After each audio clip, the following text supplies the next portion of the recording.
Hello, everyone. Welcome back to my YouTube channel. My name is Erin. I go by Erin the Urban Mermaid, and I am a fifth dimensional soul guide. And it is my mission here while I am on planet Earth to help my fellow souls on their spiritual and healing and ascension journeys to connect back with their prana, with their divine essence, and with who they truly are meant to be using sacred esoterica. I am a psychic medium. I'm a Reiki master. I am an advanced theta healer. Um, all the things, right? Writer, mother, all of that. Anyway, if you are here for my Grounded and Glam Sun Goddess Aries reading. Every time the zodiac switches signs, sun signs, I do a tarot reading, and that is why you are here today for Aries. I also should just make a few announcements. I am going to be holding a 3-day virtual retreat on April 27th to April 29th called Understanding and Healing Your Money Trauma. It is going to be a very, very in-depth look to all the different sorts of money traumas we have, why we have them, and how we can get on the road to healing them. This is a very multi-leveled, multifaceted, unique to your own journey experience, but I am hoping it's going to help you provide the clarity that you need. So like I said, that's going on from April 27th to the 29th. You do not have to be on the live. It will be recorded and sent to you. And then on that Friday, after I finish teaching, I am going to have an open forum for questions, which I invite you all to come to. If you can't be on the live, you could always submit the questions to myself. For ticket information, you can just message me at Erin the Urban Mermaid on Instagram or Erin the Urban Mermaid at gmail.com if you aren't already signed up for my newsletter or anything like that. The other thing is very exciting. I'm bringing back one of my most best-selling courses, Let's Talk Tarot, which is going to start on Wednesday, May 4th. I'm actually bringing it back in a 6-week capacity this time rather than a 12, and I'm just going to go every Wednesday for 6 weeks. This is not only probably my best-selling course. This is like the 4th time I've gotten a chance to facilitate this. It's fun. It's such a fun time. I teach tarot very differently. I teach you to read intuitively. I also use my sacred esoterica on you to help open your third eye. So I will be doing Reiki and I will be doing Theta to help you be more clear in your intuition so that you can read a certain way. I do create my own guidebooks for that. Those who sign up get a free copy of one of my ebooks, Embodying the Sacred Wisdom of the High Priestess, and you do get a free reading with me as a bonus. For more information on that same thing, it's probably best you message me if you're not on my newsletter. You can join my newsletter. It's at the top of my webpage, www.erintheurbanmermaid.com. And it's just a banner up top. But always Instagram at Erin the Urban Mermaid or emailing me, erintheurbanmermaid@gmail.com are the best places to get in touch with me. And then, of course, I'm still doing my monthly rituals for Kuan Yin in Guadalupe. If you'd like to get on those candle services, again, just shoot me a message. I will say after Let's Talk Tarot wraps up, Let's Talk Tarot is another thing you don't have to be on the live for. A lot of my students tell me they kind of like to wait till the end and then binge watch all the classes together like it's a Netflix. Whatever works for you. You don't have to be on the live. But once that wraps up in mid-June, I am pulling back on all of my larger services. So there will not be any Let's Talk Tarot, intensive, Empress Ascension, Transcendences, or anything new until at least Aries season 2023. So I'm not trying to make a sense of urgency. It's this year or you're going to have to wait a year. That's just the way the cookie crumbles sometimes. So Welcome. Like I said, this is the Aries Sun Goddess reading. So we are at the beginning of the Zodiac New Year, and the Aries new moon passed not too long ago. So we are at the beginning of the Celestial New Year as well. Hopefully, you guys feel like you really got a hard close to the last zodiac year, Pisces season and all of that, and you're coming into your energy and feeling good. Aries season is one of energy, it is one of action, but it is one of inspired action. It is one of, I'm motivated because I am inspired by this passion, by this fire inside of me that I just can't ignore it and I have to go for it. Aries, like I said, they're probably the most energetic sign of the zodiac, or maybe it's just my son. I'm not sure. He's an Aries stellium. But they are the children of the zodiac. They're the infant of the zodiac. So that's something that we have to remember when we're dealing with them. And their childlike innocence is actually something I really love about them because they don't usually hold grudges unless they have, another sign like that, maybe in their big three, like Scorpio is a big grudge holder. Oh, I know all the Scorpios are like, bitch. Taurus. But no, I'm kidding. But they let go of stuff quickly. They're very hot and quick tempered, but they don't hold on to that. And that's something I admire about Aries. They have a very noble spirit, very warrior like. They're a lot of fun, really good time, very smart, quick-witted individuals. And some of their shadows though do include being like very irrational, making crazy decisions very quickly, not thinking things through, being very brazen. And for as insensitive as they come off, they don't mean it. They're not malicious. Again, back to that childlike, they're very sensitive deep down, so they get offended easily. But again, they let it go. But in the spirit of Aries being so childlike, I am going to be using, I have the guidebook here just because the fairy tarot cards, I am just loving them.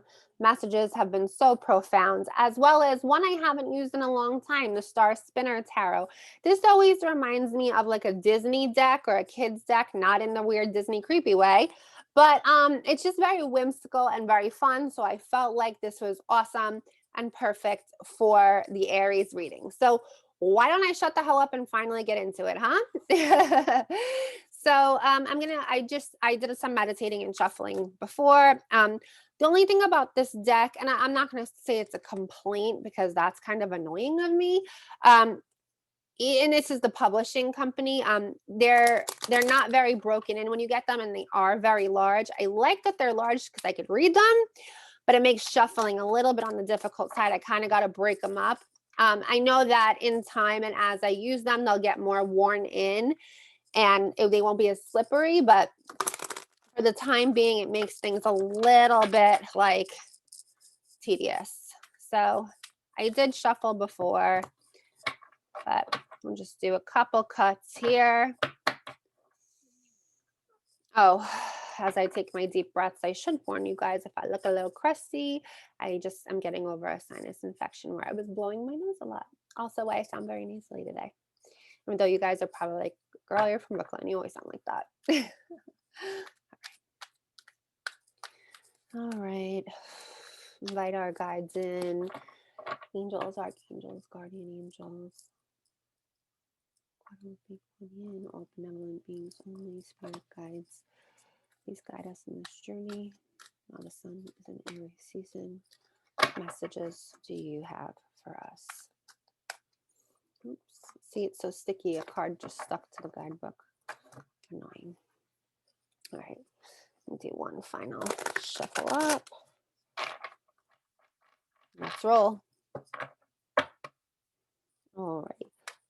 Oh, beautiful. Okay, so we are crowning the reading with a card, the Zero card, the Dreamer, which is equivalent to the Fool, which is the first card in the tarot deck, but it's 0. And this card's beautiful because the Fool or the Dreamer here has birds and has the fairy wings, and is on a path, and it looks like they're kind of going away from this castle that maybe they were bound to for a while. So here we are at a zodiac and celestial new year, about to start a new journey. And I think this is really about us embracing our true purposes. Let's release and let go of anything that like isn't serving us. I know it's so popular to be like, and I release everything that's not serving me for my highest and best, but think about what that truly is. I think in addition to beginning this new adventure and trusting ourselves on this journey, I feel like we're going to be doing some introspection too, because things are about to get real. Princess of Summer,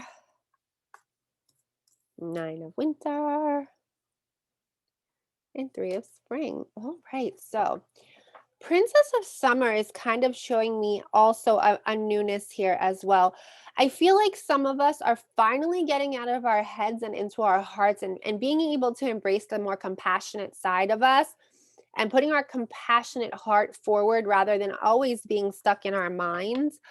Um, I also feel like what helps with that is finding a space to actually share what we're going through and share our concerns. So maybe some of you have formed a bond or a friendship with someone, or a mentorship where someone's just kind of been helping you along the way, but this is a whole new emotional experience for you. Four of Summer, Calabas, Strength. Okay, so already we got some major arcana going on here. So kind of reiterating what I said, it's funny how I'll say stuff and then the card that confirms it pops out. I guess that's what happens when you're a psychic medium.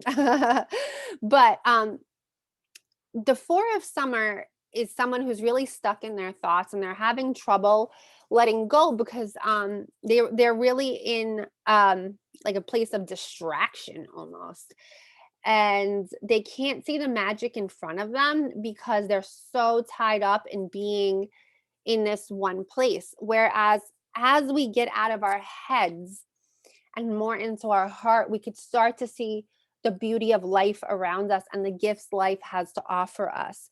The Lovers and Strength. So I'm not so much getting a relationship here, but I am getting a union. I'm getting more actually choices. Choices made from the heart. So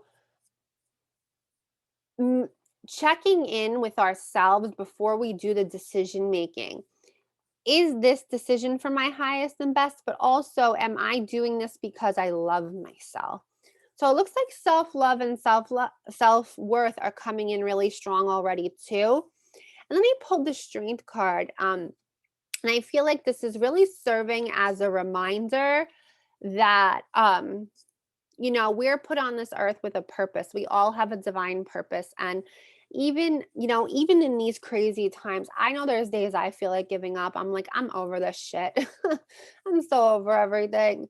But the power of our own inner strength is kind of what helps us forge through. And if you know the Strength card, there's a lion on it. This one I like because it indicates a lion and the lamb. It brings some sort of duality into it, that in our vulnerability is our strength. And that's also something we learn when we start to heal that heart chakra and live from compassion. So I'm going to use the spinner deck right now, star spinner, whatever, because I want to get a little bit more on this living from the heart. So let's get some clarity here.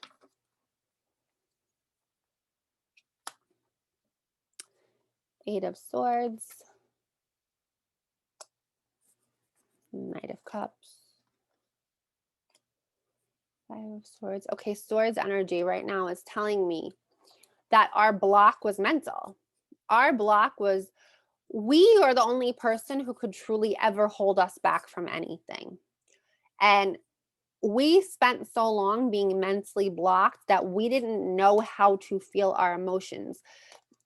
I'm getting Gemini vibes here because Gemini processes their emotions very mentally and picks them apart rather than coming from the heart. And I'm not saying that in a bad way. They're ruled by Mercury. Mercury is the brain. But I feel like in our strength, we've kind of learned to stop holding ourselves back, or we are learning. We are learning that if we're trapped in our minds, we can never live from here. And I'm pointing to the wrong heart. This is my heart here. Our heart chakra, the fifth dimension, is a place of unconditional love, is a place of really healing at the end of the day.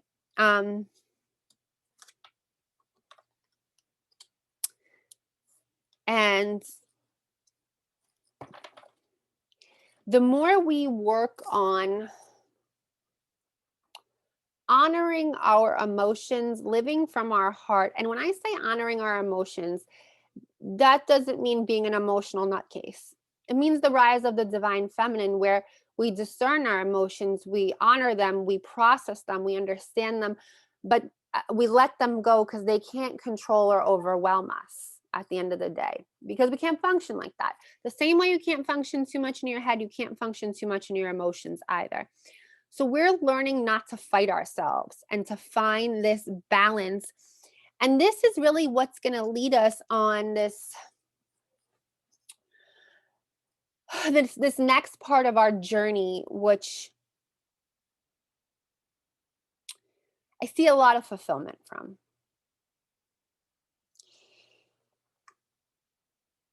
I see a lot of blossoming and new beginnings, but in the best way possible. I pulled the sun card here, but this is very different from any other sun card I've ever seen. Surrounded by the birds, she's on like a descent.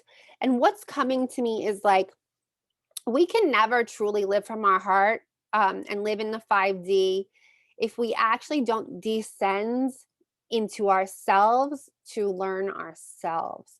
So this has been a healing process. This has been a growing process, and here we are now. I'm going to just get one more here. The Lovers, again, I got the Lovers twice. This deck now, the Star Spinner, as I recall, actually has 2 sets of Lovers cards in it. Interesting there. So we already pulled the Lovers twice, and I'm getting now from this card, it's about, I've finally learned to love myself. I can now open myself up to truly loving someone else too. That's soulmate love. Okay, so moving along. 9 of Winter over here. I think when we were in our heads, we were very programmed to live a life through fear and anxiety and think of things in the worst case scenario. The what ifs, living in the what ifs is what I'm getting here. And when we worry to that extent, it blows up out of proportion and we lose ourselves. So let's see about this 9 of Winter.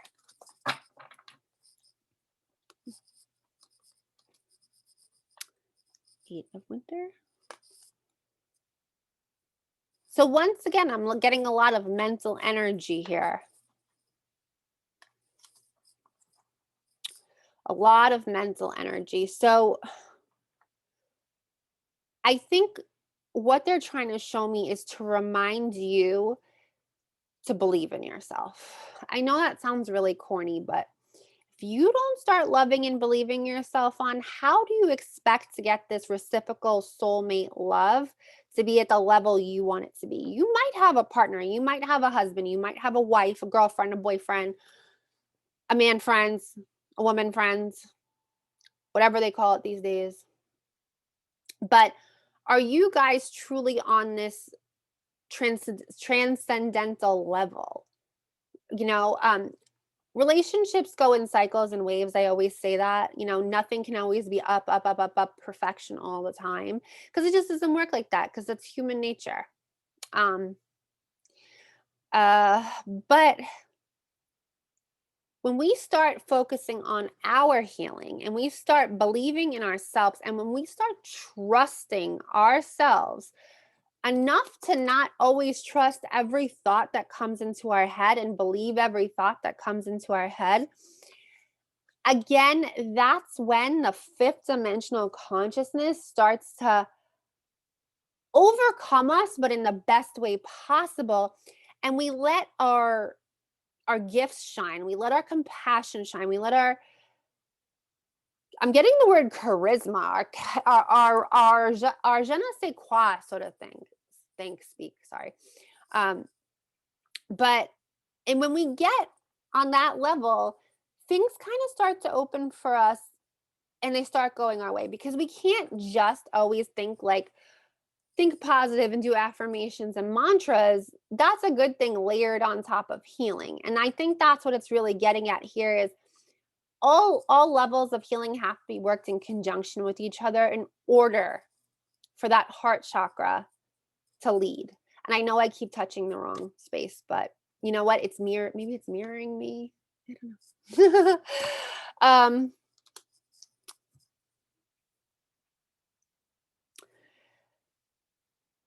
So coming together, I just feel like believing in yourself that every challenge that you're faced is a lesson of growth as well. And you can have that passionate soulmate love. It's learning to heal. Whoops, we got a jumper. We got two jumpers. All right, all right.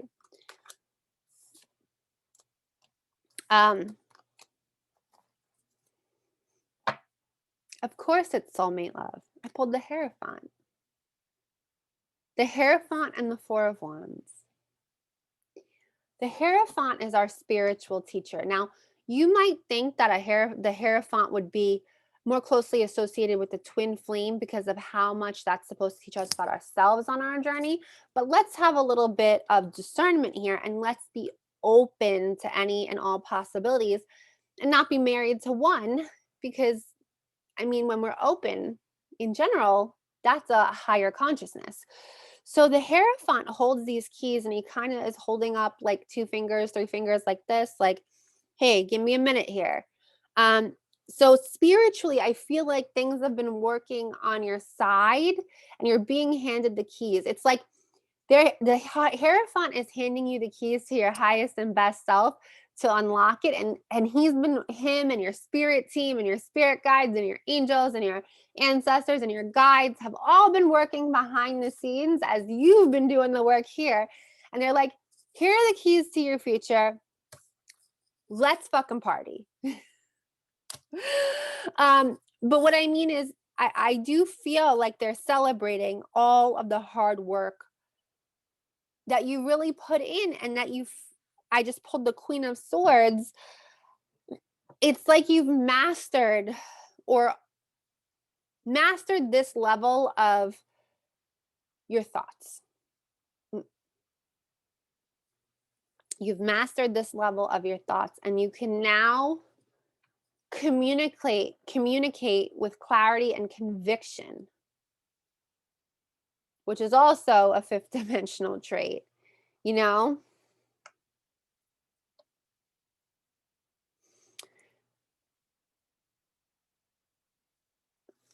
And when we have queen energy, there's always a sense of self-mastery, and there's always a sense of accomplishment. And she has a lot of blooms around her. So I feel like our season in the dirt, tending to ourselves and working hard on the healing journey is about to come to like the blossoming. So now we have the Three of Spring. And this is very Aries energy. Wands are Aries energy. It's now kind of at a time where it's like, okay, I'm at a crossroads. I've done all this work. I worked really hard on myself. I'm like this really whole new person. Where do I go from here? I have big goals and big dreams that I want to manifest. But like, which direction should I be heading? I feel good about it. I feel good about my path ahead, but I still am like, what's my footing looking like?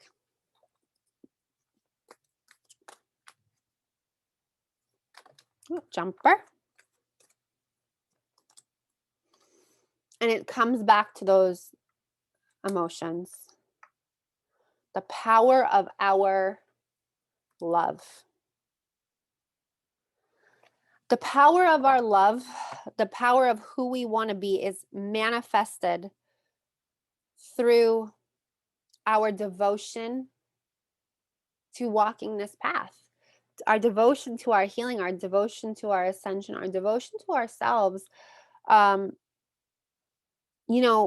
the shadow work. And I also feel like with all this opening and healing, some of us are really about to start coming into being more aligned with our intuition. So what I'm literally seeing is like a bridge, and your earthly self was on one side and your highest self was on the other, and you had to cross this healing bridge. Oh, the healing bridge, that's cute. I need to use that for something. And get to the other side to truly merge the two. And now it's time. You're living from your heart. It's time for your intuition to take the wheel. And in doing that is really when you start to cherish yourself. And that's what we realize success is really about. Success is nothing monetary at the end of the day. It's not the house you live in. It's not the car you drive. It's not the money in your bank account. It's the inner peace you're experiencing, because that's irreplaceable, and it's no one else can work for that but you. I just see a really bright future manifested. I feel like we all kind of have felt like the whole year has kind of been like a rut, and we just couldn't break out of it. And we're finally coming to that crux. We're finally coming to the breaking point where everything is about to shift. All the work we put in has not gone unnoticed. I feel like it's time to celebrate. The word cherish is coming up too. Cherish. What do we cherish?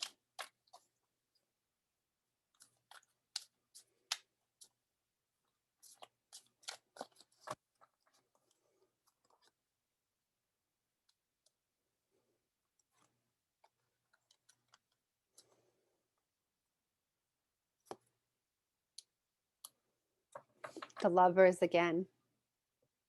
So it all keeps coming back to our divine counterpart. I don't think I've ever done a reading like this before, not for YouTube. I mean, maybe privately, yeah. I think that you and your soulmate are just meant to take it to another level, mentally, physically, emotionally, and spiritually. But you couldn't get there without going through the road you did. So not just the healing journey that you've been doing in the work on yourself, even what came before that was all a chapter, was all a very intricate part of your story to get you here. And just know that you are loved and supported, and like in this card, they're holding hands, and this together they're holding one heart. A lot of people would get the twin flame vibe. I'm feeling it's the soulmate thing. I really am.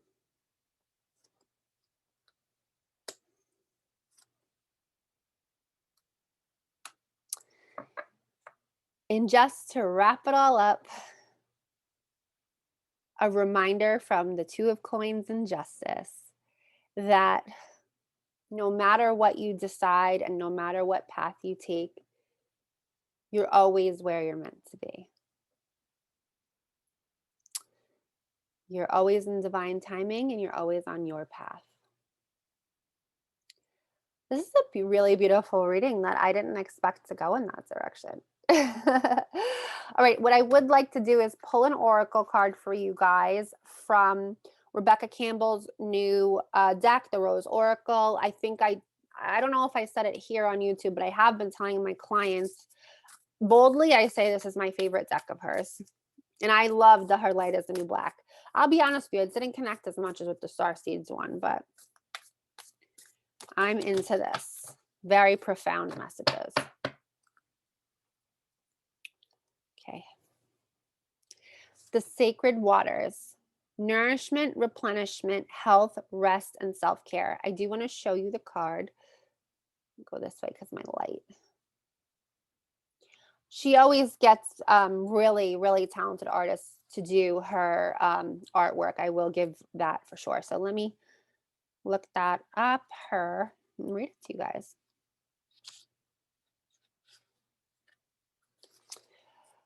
The sacred waters, nourishment, replenishment, health, rest, self-care. The sacred waters are the life-giving mother of us all. Her healing waters replenish us and give us life. We're made up of her. Like the rose, we need her waters to survive and thrive. We must drop our roots deep to receive the nourishment we so deeply need, to appreciate, protect, and honor the very thing that we take for granted. The mother of the sacred waters deliver the message to slow down and take care of yourself, particularly your body, to prioritize your well-being and live in a way that's sustainable. She reminds us to replenish and nourish ourselves and take care of our health all the time, not just when we feel unbalanced. That's a very important reminder. You're being called to nourish and replenish yourself before you become brittle and parched. The mother of the sacred waters wants you to know that there's nothing more important in your life than the care of your own sacred vessel of a body, and the earth is an extension of that. She wants you to treat yourself with tender care, to cherish. How many times did I say cherish in this reading? Your body and hers. To fill your well until it spills over, and once it does, to find a way to give back from this place of plenty, to give your body what it's yearning for, most before it turns into an urgent need.